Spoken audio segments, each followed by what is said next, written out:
Halo Bapak Ibu sekalian, Ya, dengar. dengar ya Pak ya. Mas, Itu tadi adalah cuplikan seminar sebelumnya Pak. Jadi kita sebelumnya ada seminar yang sebelumnya itu fokus mengenai distributorship manajemen yang terkait dengan teknologi. Nah hari ini sebetulnya seminarnya kita lanjutkan, tapi lebih ke bagaimana kita menilai kinerja distributor maupun prinsipal ya dalam menangani distributor seperti itu. Jadi sekarang ini mungkin seminarnya lebih banyak ngitung nanti.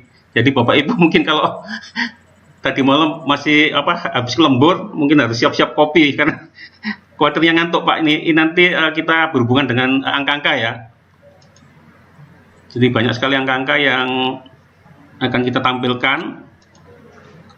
Nah topik seminar hari ini ya, seminar hari ini itu mengenai strategi meningkatkan kinerja produsen dalam kemitraan dengan distributor di era digital.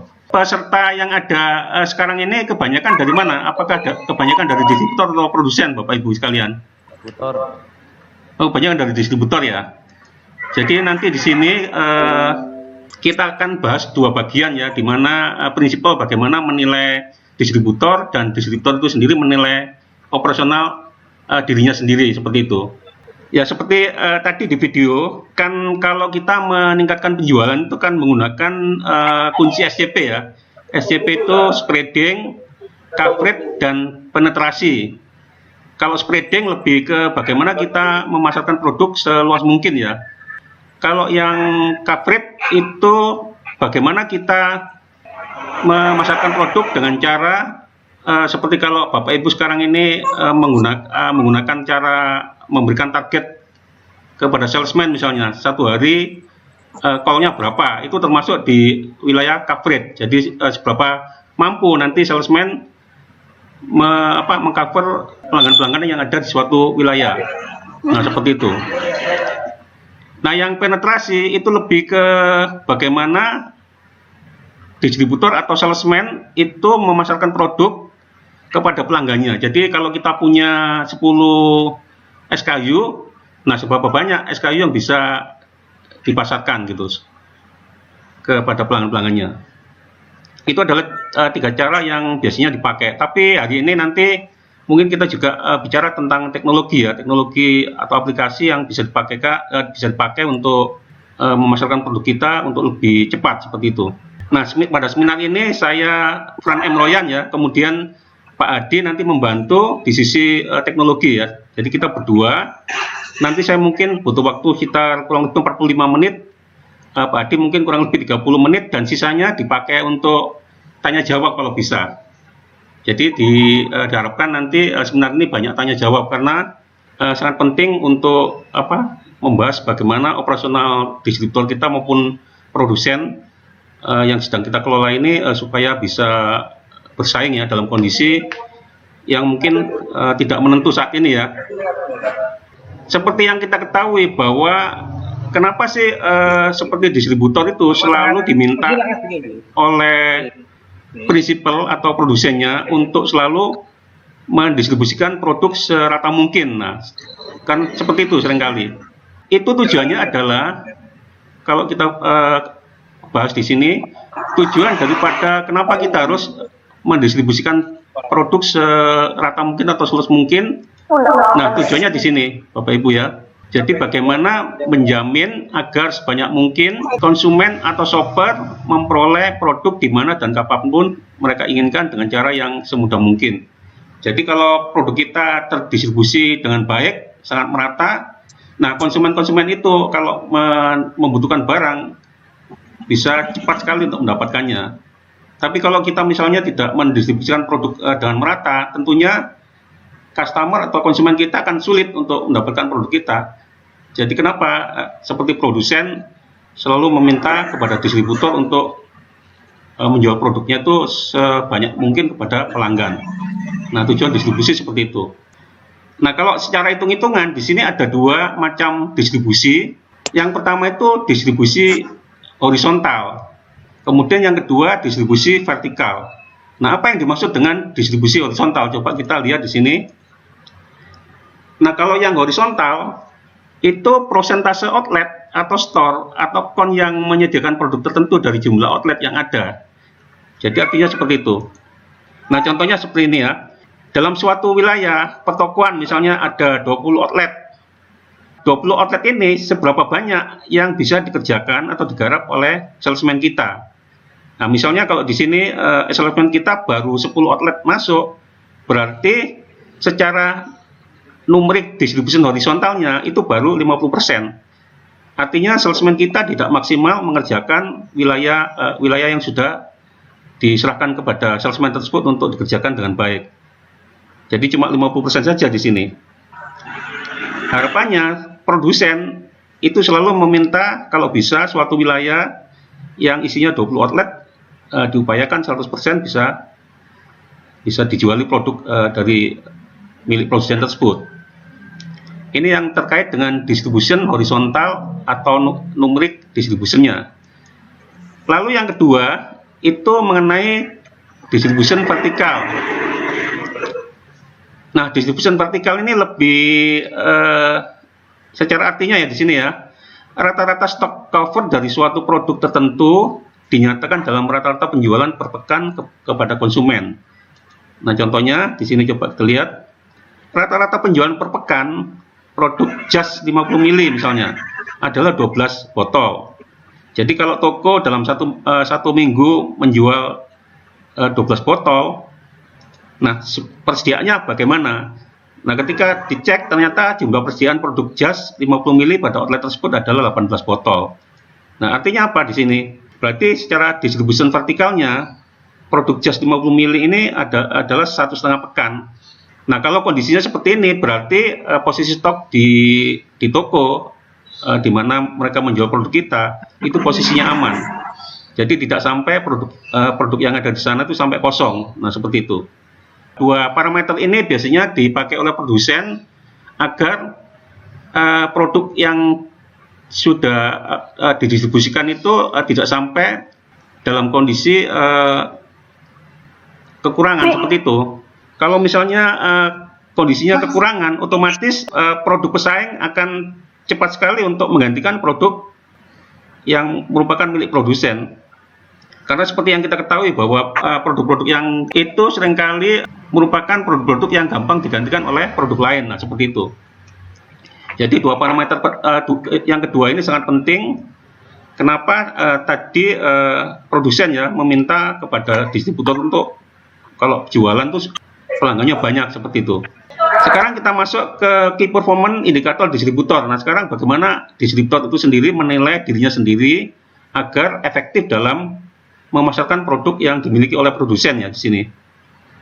Nah, menentukan KPI atau aplikasi KPI distributor itu artinya untuk digunakan ketika menyelaraskan pengiriman produk, memutus atau melakukan kerjasama berlanjut dengan distributor.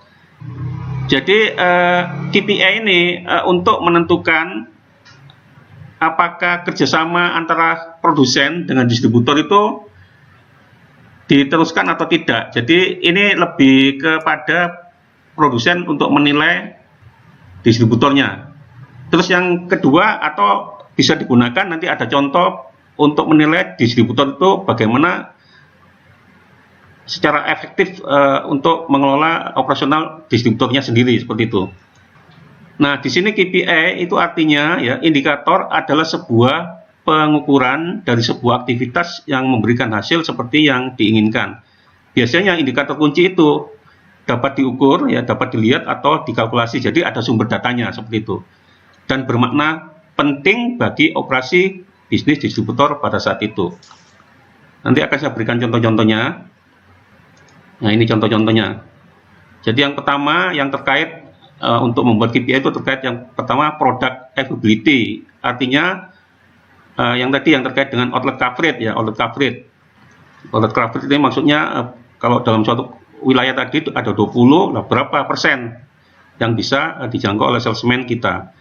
Nah, product range ini lebih ke penetrasi tadi. Kalau kita memiliki 10 SKU, berapa yang bisa masuk ke toko, ke pelanggan kita.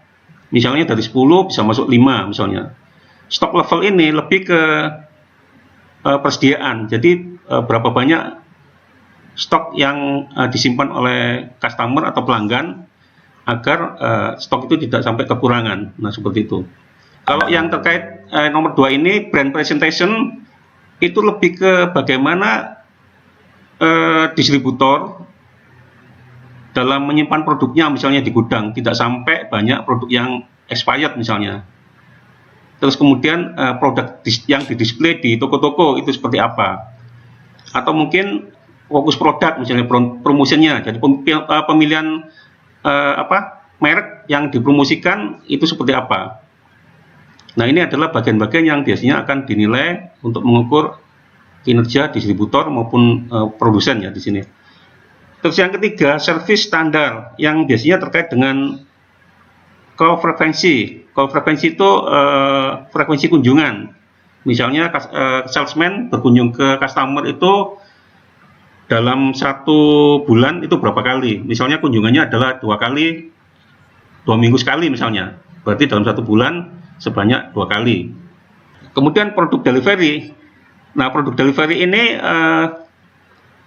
seberapa cepat produk dideliverikan kepada customer. Karena semakin cepat produk dideliverikan, peluang untuk loss transaction-nya akan kecil. Jadi semakin cepat kita deliverikan produk, misalnya H+1, maka peluang untuk kita konsumennya untuk menjual akan lebih banyak dibanding kalau pengirimannya lebih dari 5 hari misalnya. Ini sangat penting sekali yang nomor 3. Kemudian yang keempat, terkait fair margin, terkait berapa biaya distribusi yang harus dikeluarkan. Di seminar sebelumnya ada satu mengenai perhitungan biaya. Biasanya cost distribution ini sekitar 4,7% yang dikeluarkan oleh distributor. Kemudian cost drop size, jadi cost of drop size ini terkait dengan berapa sih kalau kita mengirim barang kepada customer dalam satu invoice, karena kan tidak semua barang akan kita kirim. Misalnya customer cuma membeli 1 botol, ketentuan di distributor biasanya minimal berapa yang harus dikirim, misalnya 6, minimal 6 dengan nilai rupiah 500.000 misalnya. Ini yang dimaksud dengan cost of drop size-nya. Kemudian yang keempat mengenai insentif, yang terkait dengan insentif. Nah, 4 dimensi ini yang umumnya akan dipakai untuk menghitung KPI atau menjadi indikator key performance dalam menilai kinerja operasional distributor. Nah, seperti itu. Kemudian faktor-faktor yang mempengaruhi performance distributor itu antara lain yang pertama bisa terkait dengan produk. Kemudian yang terkait dengan sales force. Banyak sedikit sales force juga mempengaruhi kinerja dari distributor. Kemudian armada delivery. Jadi kalau prinsipal kita banyak sebagai distributor, ternyata armada delivery-nya tidak cukup, ini juga akan berpengaruh sekali terhadap di sini servis standarnya tadi. Kalau distributor memiliki keinginan servisnya H+1 dengan mobil delivery yang sangat terbatas, ini juga mempengaruhi kinerja distributor. Nah, seperti itu. Kemudian outlet survey, nanti akan saya tunjukkan outlet survey-nya. Kemudian termasuk wilayah penjualan. Nah, 4 poin ini yang selalu mempengaruhi kinerja daripada distributor dalam penilaian KPI-nya nanti.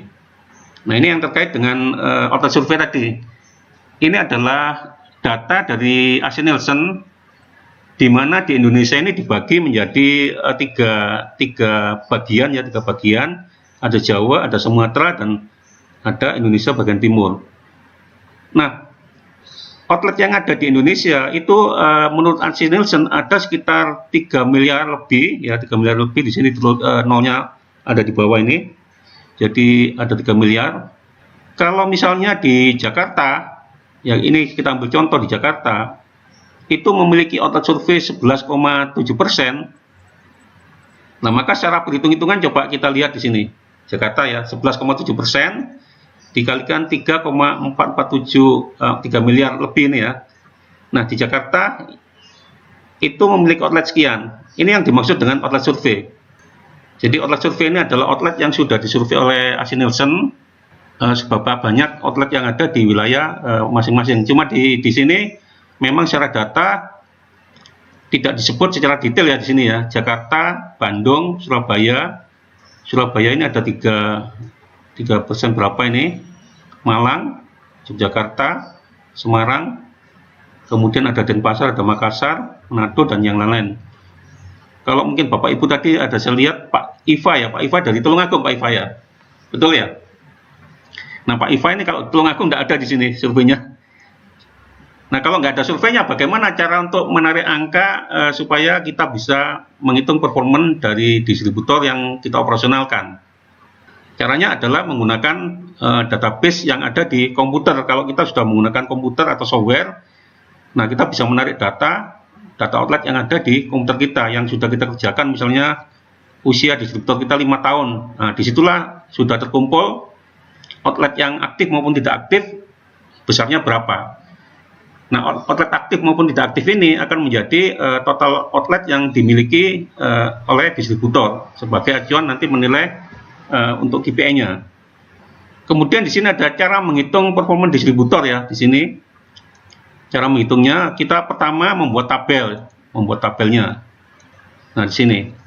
Jadi saya ambil indikatornya yang pertama effective call.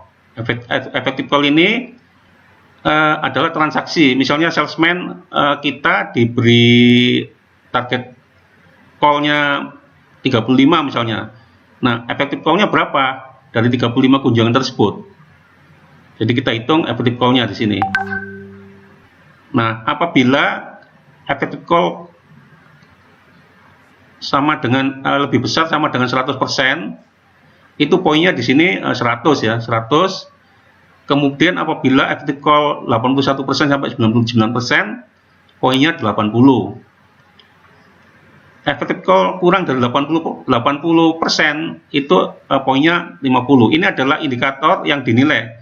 Jadi dengan bobot 50% di sini. Nah, bobot ini nanti harus secara jumlah harus 100%. Coba kita lanjutkan ya. Kita lanjutkan. Setelah effective call, penilaian yang lain adalah mengenai delivery. Delivery ini maksudnya kalau kita terima PO hari ini, berarti besok siang paling enggak, kalau hari ini jam 9, besok siang jam 9 customer sudah terima, itu artinya 24 jam berarti. Jadi pengiriman produk mulai SO sampai barang terkirim itu 24 jam. Nah, kalau di sini Bapak Ibu bisa mengirim cepat, itu memiliki poin cukup besar di sini, 100. Nah, kemudian kalau antara 25 sampai 47 jam atau kalau 47 jam berarti dari SO yang dibuat sampai barang dikirim itu berarti 2 hari di sini. Nah, poinnya semakin mengecil. Lebih dari 2 hari, nah poinnya semakin mengecil. Jadi performa delivery kita itu sangat jelek kalau misalnya semua pelanggan-pelanggan dikirim lebih dari 2 hari. Ini indikator yang kedua mengenai delivery. Kemudian yang ketiga adalah outlet survey. Nah, outlet survey ini seperti tadi yang diberikan contoh oleh AC Nielsen tadi. Jadi kalau misalnya outlet survey kita 4.000, nah berapa banyak transaksi yang sudah dilakukan atau dikunjungi oleh salesman kita. Nah, nanti dinilai. Kalau lebih sama dengan 100 berarti nanti nilainya akan 100 poinnya. Kalau 81 sampai 99%, nah nanti 80 poinnya. Kurang dari 80%, poinnya 40. Nah, ini adalah skala yang dibuat untuk menilai key performance indikator kinerja dari distributor kita. Ini contoh kasus ya. Distributor X dalam satu bulan dari prinsipalnya diberikan target call keseluruhan salesman yang ada di kantor ya, 3.000 pelanggan itu harus dikunjungin. Tapi kenyataannya secara realisasi ternyata efek call dari salesman yang ada di perusahaan distributor itu aja 2.700 pelanggan. Nah, ini berarti kurang dari target yang diberikan. Nah, barang yang dikirim sampai ke pelanggan yang kurang dari 24 jam itu adalah 2.500 pelanggan dari pelanggan yang sudah terjadi transaksi tersebut, ada 2.500. Kemudian barang yang dikirim sampai ke pelanggan antara 25 sampai 48 jam itu 150 pelanggan. Nah, barang yang dikirim ke pelanggan yang kurang dari 48 jam adalah 50 pelanggan. Kalau kita melihat dari angka ini, berarti nanti kinerja distributor seperti apa, kita lihat. Nah, oleh surveinya di sini 3.500 pelanggan. Nah, cara menghitungnya bagaimana? Coba kita lihat di sini, cara menghitungnya. Nah, tadi secara effective call itu kan 2.700 dibagi 3.000, karena 3.000 ini adalah targetnya, maka pencapaiannya adalah 90%. Pencapaian 90% ini kalau kita lihat di skala, tempatnya di sini. Jadi secara poin mendapat 80. Terlalu cepat Bapak Ibu? Halo? Kalau terlalu cepat saya nanti lambat-lambat saja. Ya, ini perhitungannya. Jadi effective call 2.700 tadi yang terjadi dibagi 3.000. 3.000 ini targetnya. Sehingga pencapaiannya adalah 90% dan poinnya 80. Kemudian delivery yang terjadi yang kurang dari 24 jam itu 2.500 dibagi realisasinya menjadi 92,6. Nah, secara poin, karena tadi poinnya adalah 100, 92,6 dikalikan 100, jadi 92,6. Kemudian yang dikirim antara 25 sampai 48 jam, yang terjadi kan 150, dibagi dengan realisasi total, pencapaiannya adalah 5,6%. Nah, ini tadi dikalikan, kalau posisi 5,6%, akan di sini 5,6%. Yang ini ya, jadi 80. Jadi 80 kali 5,6% menjadi 4,5.